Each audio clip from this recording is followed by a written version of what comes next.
I lost my memory for 3 days. When I got home, my daughter said something that changed my life. When I opened my eyes, the first thing I saw was a white ceiling and a bright fluorescent light buzzing above me. My mouth was dry, my head was pounding, and I had no idea where I was. A nurse leaned over and smiled like she knew me. She said, "Good morning, Jessica. You were in a car accident. You're going to be okay." I blinked at her. I couldn't remember my name. I didn't know why I was in that bed or what day it was. I asked, "Is someone here for me?" And she said my husband was on his way. Michael walked in 15 minutes later, his face pale but composed. He took my hand gently and smiled in that quiet way he always does, like he didn't want to upset me. "You're safe," he said. "You had a concussion. You were unconscious for a couple of days. But the doctor said it's temporary. Your memory will come back." He didn't cry. He didn't ask how I felt. He just told me I was safe and everything was fine. That night, I lay awake in the hospital bed trying to remember my daughter's name. I knew I had a daughter. I remembered coloring books and stuffed animals. I remembered little pink shoes on the hallway floor. But her face wouldn't come into focus. I kept repeating it in my head. "You have a daughter. Her name is Lily." When they discharged me, Michael drove me home. He talked the whole way, filling the silence with stories about Lily, about how she missed me, about how I'd be back to normal soon. I nodded, but something felt wrong. The words made sense, but my heart didn't match them. My memory was a patchwork quilt with missing pieces. I tried to hold on to the ones I had. Lily ran to me when I walked through the front door. She wrapped her arms around my legs and said, "Mommy, you're back." I knelt down and hugged her as tightly as I could. She smelled like cinnamon and crayons. Her voice was the first thing that felt real. Michael stood back, watching us, smiling like he was proud of how well everything was going. He said he'd ordered pizza for dinner and that I should lie down if I felt dizzy. Lily stayed close to me all evening, chattering and drawing pictures on the coffee table while I lay on the couch, trying to remember how to feel normal in my own home. It was later that night, when Michael had gone to take a phone call in the bedroom, that Lily looked up from her drawing and asked a question I wasn't prepared for.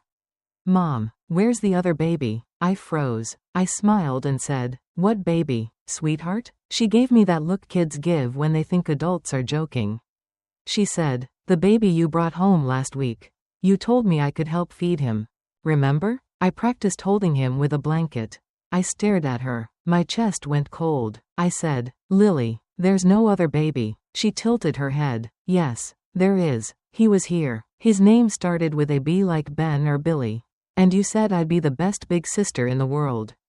I didn't know what to say. My mind raced, trying to grab onto something solid. I laughed nervously and said, "I think you had a dream, sweetie." But her face changed. She wasn't joking. She looked frustrated, like she knew I was lying. "It wasn't a dream. He cried a lot and you said he was still getting used to us. He was here." Michael walked back into the room. I looked at him and said, "Lily thinks we had another baby." He paused just for a second. Then he smiled and said, "She's been saying that since your accident. It's probably something she saw on TV.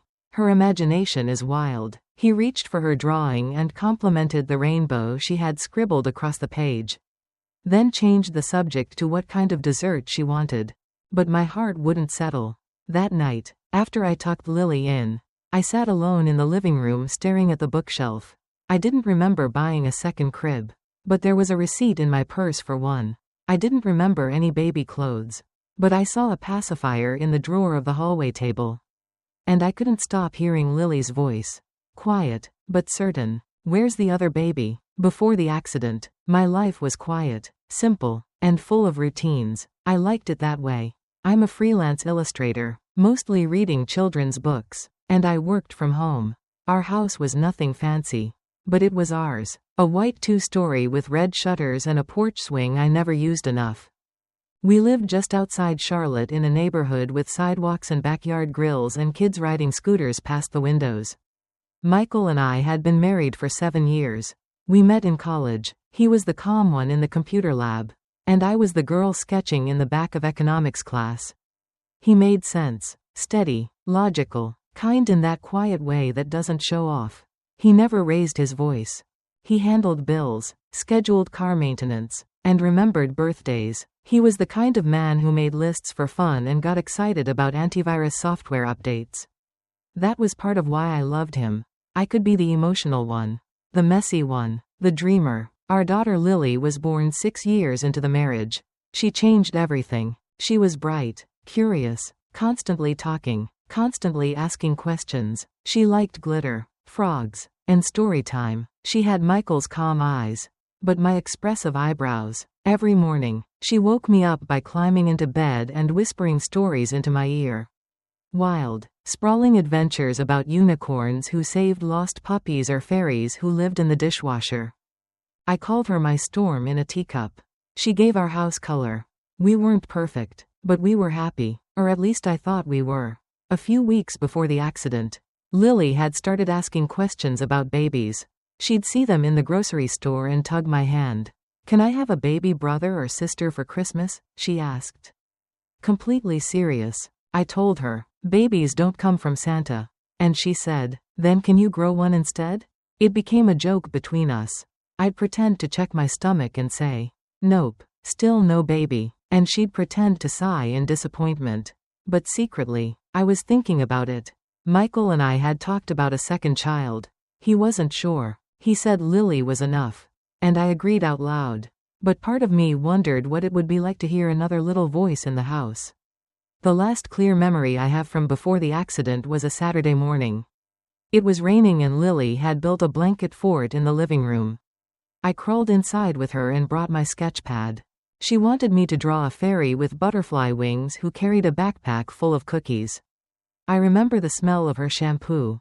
I remember how Michael brought us pancakes and coffee and sat nearby on the couch working on his laptop. We were all in the same room, the way families should be. Then the accident happened. I was driving home from the grocery store. It was late afternoon and I had picked up groceries for the week. Milk, bread, strawberries, juice boxes. There was a thunderstorm coming in and the roads were slick. I remember a sharp turn and headlights coming too fast. I remember a deer in the road. Then everything went black. The next thing I knew, I was waking up in the hospital with a doctor telling me I'd been lucky. My car had spun out into a ditch.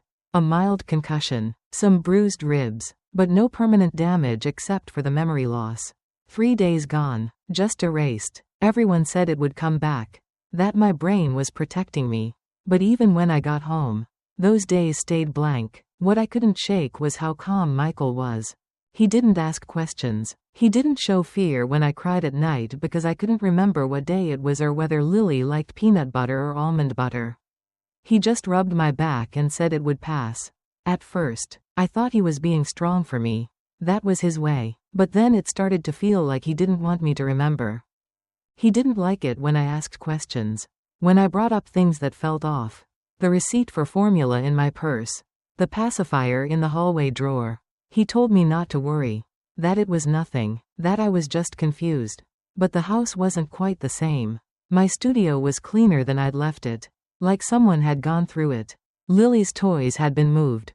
The laundry basket had baby socks in it that didn't belong to her. When I asked Michael, he just smiled and said, "You're looking for answers that don't exist." Even Lily seemed confused. She was quieter around Michael. She clung to me more. And she kept asking the same question. "Where's the other baby?" I kept telling myself I was just healing. That my brain needed time. But deep down, something didn't feel right. Something had shifted while I was unconscious. Something no one wanted to talk about. I could feel it in the way Michael looked at me. In the way Lily waited for an answer I didn't have. Whatever had happened in those 3 missing days, I was starting to believe that forgetting might have been the most dangerous part of all. The next morning, I woke up before the sun. I couldn't sleep. Lily's question kept repeating in my head like a haunting echo. "Where's the other baby?" I sat at the kitchen table with a cup of coffee that had gone cold in my hands. Michael came downstairs in his usual quiet way, already dressed for work. He smiled like everything was fine, and kissed my forehead. "Are you feeling better today?" he asked. "I think so." I lied. "Just tired." He nodded and poured himself a cup of coffee. I watched him stir the sugar. Same as always. He never looked nervous, never acted like anything was wrong.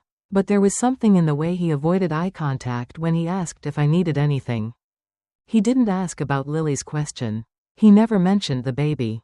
It was like he'd already decided the subject was closed. After he left, I began going through the house.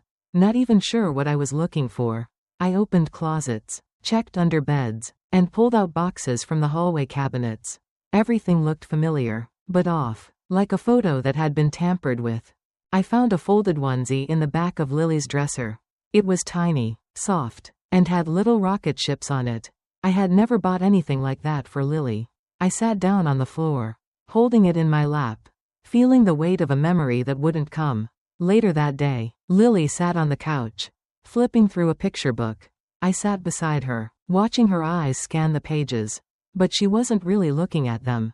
"Lily," I said gently, "tell me again about the other baby." She looked at me carefully. "You don't remember him?" "No, I don't. Can you help me?" She nodded slowly. "He cried a lot, but you said that was normal. You let me help with the bottle. He had dark hair and little hands like this." She curled her fingers up to show me. "You said his name started with a B. Do you remember the name?" She thought for a moment. "Maybe Ben or Blake. I don't know." I tried to stay calm. "Where did you see him?" "Here," she said. "In your room and in the chair where you feed him. You said I had to be gentle and you let me hold him for a second." Michael's voice cut in from behind us. "Hey, what are you two talking about?" Lily looked up. "The baby." Michael smiled, but it was strained. "Sweetheart, remember what we said? Mommy's still getting better. Sometimes dreams feel real when we're little." That's probably what it was. Just a dream. Lily didn't respond. She just looked back at her book. Lips pressed together. Michael turned to me. "You're feeding this idea. It's not helping her or you." I stared at him. "Where did the onesie come from?" "What onesie?" "The one in Lily's dresser. The rocket ship one." He shrugged. "You probably bought it years ago. People give us baby stuff all the time. Maybe it was a hand-me-down." I didn't believe him, and I could tell he knew I didn't. He kissed my cheek and told me he'd be home late. After he left, I called my sister. Emily answered on the second ring. "Hey, you okay? I need to ask you something weird." I said, "Do you remember me having a baby?" There was a pause. "What do you mean before the accident? Do you remember seeing me with a newborn?" Another silence. She sighed. "Yeah, I didn't know if I should say anything. You brought a baby to Mom's house. You said his name was Ben. You looked tired but happy. That was a few days before the accident." I felt like the floor shifted under me. "Emily, I don't remember that at all." "Michael, he says Lily made it up." "She didn't. I saw him. He was real." I hung up and sat in my room for over an hour without moving. My arms felt heavy. My thoughts raced in circles. If I had a baby, where was he now? Why would Michael lie about it? Why wouldn't anyone else say something? I called my doctor, hoping for some kind of explanation. Dr. Whitaker was kind but cautious. "Jessica, memory loss can distort reality. Sometimes people insert false memories. You have to be careful before drawing conclusions." I found formula receipts. A crib in the attic. Emily says she saw the baby. My daughter remembers holding him. Has Michael confirmed any of this? "No," I said. "He denies it all." Dr. Whitaker paused. "Then maybe it's time you get a second opinion or start writing things down. Anything you remember, even fragments." That night, I searched the house again. I opened every drawer, every box. I found a half-filled baby bottle in a bag in the garage, hidden beneath some old painting supplies. It was moldy and had a faint smell I couldn't place. I sat on the cold concrete floor holding it in my hands. Whatever had happened in those 3 days, it wasn't gone. It was buried, and I was done pretending it didn't matter. By the next morning, I knew I couldn't trust Michael. It wasn't just the lies, the deflections, or the strange calmness. It was the pattern. Every time I got closer to the truth, he redirected. Every question was met with logic. Every discovery was dismissed. I couldn't live in the fog anymore. I needed facts. I needed proof. So, I made a choice. I called Emily. "I need you to help me with something." I said, "I'm getting a DNA test." Emily didn't hesitate. "What do you need from me?" "I need to test myself." "Lily and Michael." There was a brief pause before she said, "You're thinking he's not Lily's dad?" "I don't know what I'm thinking," I admitted, "but I need something solid." I don't even know if I can trust my own memories. But blood doesn't lie. That afternoon, I picked Lily up from school and took her to Emily's place.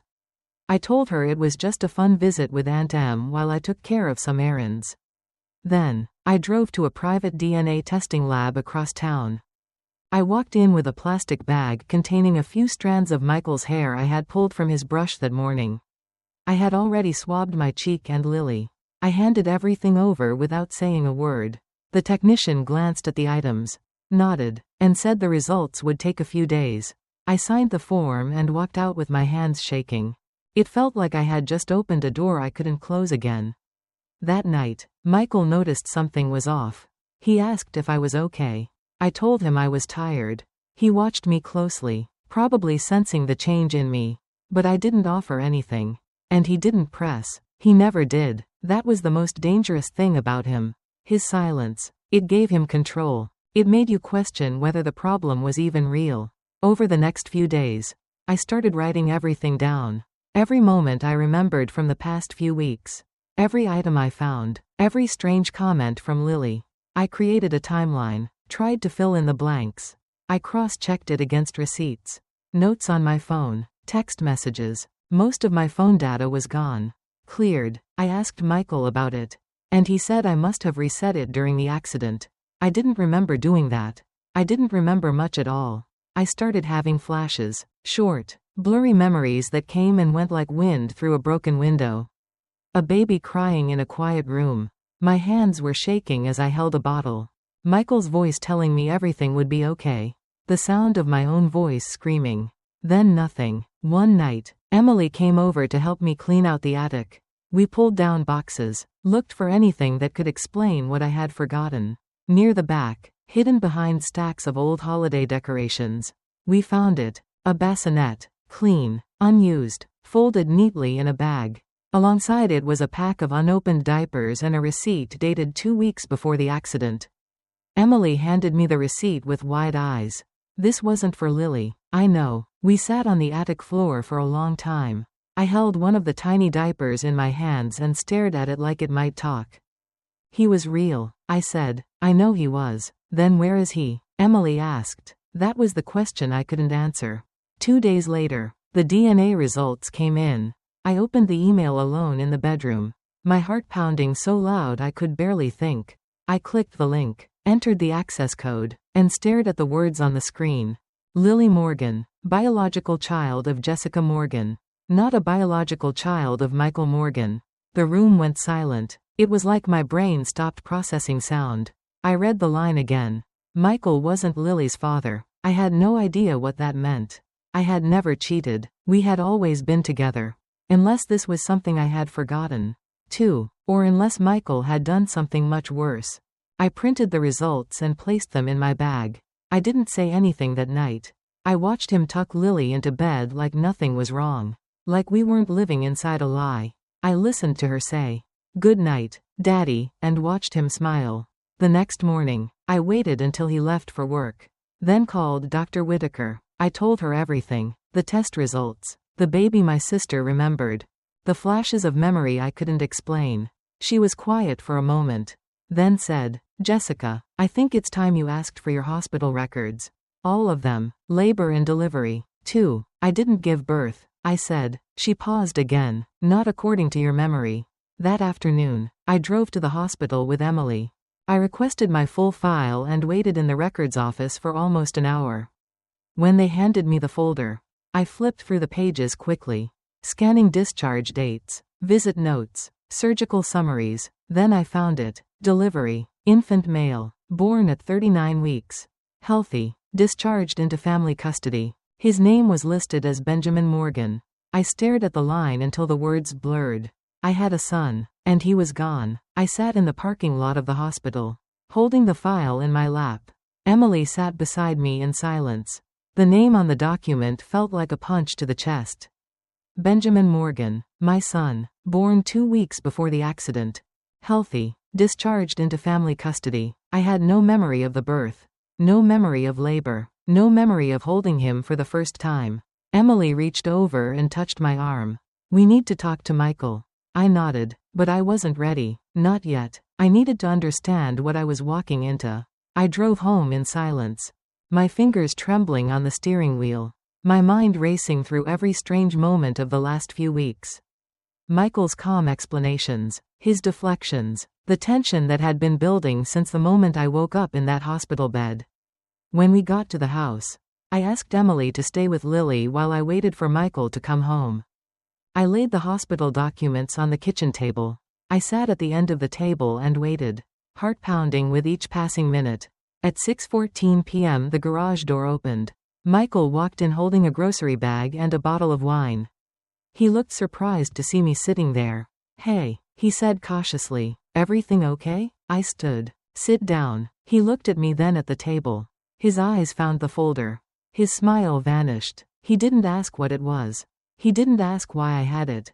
He just sat down slowly, placed the bag on the floor, and folded his hands in front of him. "You lied to me," I said. My voice was calm, but my whole body was vibrating. "You told me there was no other baby. You told me Lily made it up. You said I was confused." Michael stared at the table. "Jessica, I have hospital records," I said. "I gave birth to a son, Benjamin, 2 weeks before the accident." His shoulders dropped and he let out a breath like a man surrendering. "I was trying to protect you," he said quietly. "From what?" I demanded. "You don't remember what happened after the delivery. You don't remember what you said.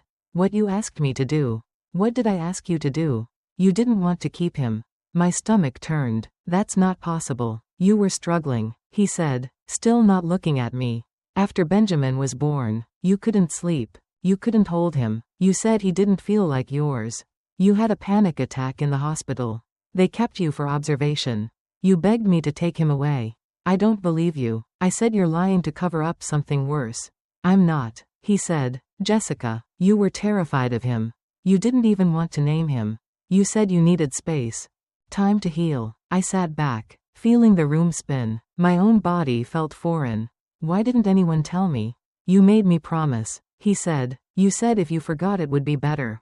That we could go back to how it was. You didn't want to remember."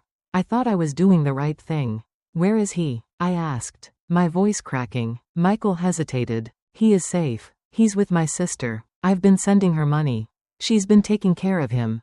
I stood. "You hid my child from me. You weren't ready, Jess." I was trying to hold everything together. "You were breaking apart and I didn't know what else to do. I didn't want to lose you." Tears ran down my face, but I didn't wipe them away. "You already lost me when you decided to take away my choice." Michael finally looked at me. His face was pale. "I thought I was doing what you wanted. You don't get to decide that for me," I said. "Even if I said those things, even if I was scared, you should have told me the truth. You should have let me remember him." We sat there in silence for a long time. "I want him back," I said finally. "I want to see him." Michael nodded. "I'll call my sister." "No," I said, "I'll do it. I don't trust you anymore." That night, I packed a bag for Lily and drove her to Emily's. I didn't explain everything. I just told her we were going to see someone important very soon. When she asked, "Is it the baby?" I nodded. She smiled. "I knew you'd remember." I held her tight, trying to absorb her warmth, her truth. I had been lost inside my own life, my own body, my own mind, but not anymore. The next morning, I drove 2 hours across state lines to a small town where Michael's sister lived. I knocked on the door, my heart pounding in my chest. When she opened it, she looked surprised, then guilty. But behind her, I saw him, a baby boy with dark eyes and a soft tuft of hair. He looked up at me, and something inside me shifted. I didn't remember giving birth to him. I didn't remember his first cry. But I knew he was mine. And I knew I was never letting him go again. I stood in the doorway holding Benjamin for the first time. And my body knew him before my mind did. His weight in my arms felt right. The way he leaned his head against my shoulder. The small sigh he gave. The way his hand curled around my necklace. It broke something open in me that had been locked away. I didn't cry. I didn't panic. I just held him. Michael's sister, Dana, stood nearby, looking unsure of what to say. She hadn't known I had forgotten. She told me Michael said I needed space. That I was working through postpartum trauma. That I had chosen to leave Benjamin with her until I recovered. I thanked her, not because I forgave what had happened, but because she had cared for my son when I couldn't. She packed up his clothes, his bottles, the stuffed animal he liked to chew on, and handed everything to me without asking when I would bring him back. I drove home with Benjamin in the back seat. I kept glancing in the mirror, not to check traffic, but to look at him. He stared back at me with big, curious eyes. The car was quiet, but it wasn't empty. I kept one hand on the wheel and the other clenched tightly in my lap, trying to process what had happened. What I had lost, what I had found. When I walked into Emily's house that afternoon, Lily came running. Her eyes widened when she saw the baby. She didn't hesitate. She reached up and whispered, "Hi, Ben," like she already knew him. She touched his hand and grinned. I don't know how she remembered more than I did, but somehow she had held on to him in her heart. Children don't let go the way adults do. I stayed at Emily's that night. I told Michael not to come. He called twice, then stopped. I wasn't ready to hear his voice. The damage wasn't something a conversation could fix. In the days that followed, I started therapy. Real therapy. Not the kind where you say you're doing fine just to get cleared for discharge. I told the truth about my memory loss. About the gaps I still couldn't fill. About the fear that I might never be the kind of mother Benjamin deserved. My therapist told me healing didn't mean remembering everything. Sometimes it meant accepting what was real now and choosing what to do with it. I chose to fight for full custody. Michael didn't contest it, whether it was guilt or resignation. I'll never know. He moved out. He visits Lily occasionally, but she doesn't ask for him much anymore. Not the way she used to. I think she feels the shift. 2. Benjamin is 8 months old now. He crawls faster than I can keep up with and likes to pull Lily's hair when she leans too close. She laughs and tells him he's annoying in the same way only a big sister can. Every night, she kisses his forehead before bed and says, "I'm glad you came back." We moved to a smaller house on the edge of town. One with a fenced yard and a sunroom where I set up my art studio again. I've started drawing new stories. Ones that are messier, harder, but more real. Ones that come from places I used to avoid. Sometimes I include a mother with tired eyes and a little girl who keeps her grounded. Sometimes I draw a baby boy with a quiet smile and hands full of light.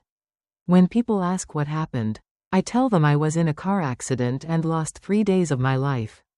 I tell them I came home and didn't know I had a son. I tell them I found out the truth in pieces through receipts. Questions, silence, and instinct. I tell them what it feels like to have your world rearranged without your consent. To be lied to by someone who claimed to love you. And to climb your way back to the truth one broken moment at a time. I also tell them, the truth saved me, not all at once, not in a single dramatic moment, but in layers, in therapy sessions, in midnight feedings, in bedtime stories, in watching my children grow up in a home where they are not secrets. Where they are safe. I used to think memory was everything. That if I couldn't remember something, I couldn't be trusted to feel it. But now I know better. I didn't remember Benjamin's birth, but I feel our bond every time he falls asleep on my chest. I feel it when he laughs at Lily's knock-knock jokes. I feel it when I hold his hand and it fits perfectly into mine. The past may be fragmented, but the future is mine to shape. And I'll shape it with honesty, love, and the quiet strength that comes from surviving something that tried to break me. I don't need Michael. I don't need the version of our life he tried to preserve with lies. I have Lily. I have Benjamin. I have myself finally whole, and now I have the truth. That's enough. Thank you for listening to my story. If it moved you, if it made you think about trust, motherhood, or the importance of truth, I'd love to hear your thoughts. Share your experience in the comments. I read every single one. Please give this video a like if it resonated with you. Share it with someone who might need to hear it today. And if you want more real stories, raw, honest, and unfiltered, subscribe to the channel. There's more to come, and I'd be honored to have you here. Take care of yourself and remember, no matter how lost you feel, the truth has a way of finding